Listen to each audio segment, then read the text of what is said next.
अंबरनाथ पूर्वेत भरधाव ट्रक उंचावरून एका इमारतीच्या सोसायटीच्या आवारात कोसळला. रात्रीच्या सुमारास राधेगोविंद नगर परिसरात पथदिवे बंद असल्याने या ट्रक चालकाला अंधारामुळे अंदाज आला नाही आणि त्यामुळे त्यांनी अनेक गाड्यांना धडक दिली.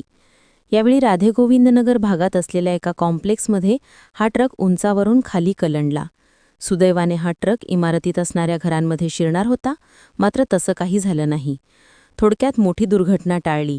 त्या ट्रक चालक जखमी झाला असून त्याला उपचारार्थ रुग्णालयात दाखल करण्यात आले आहे.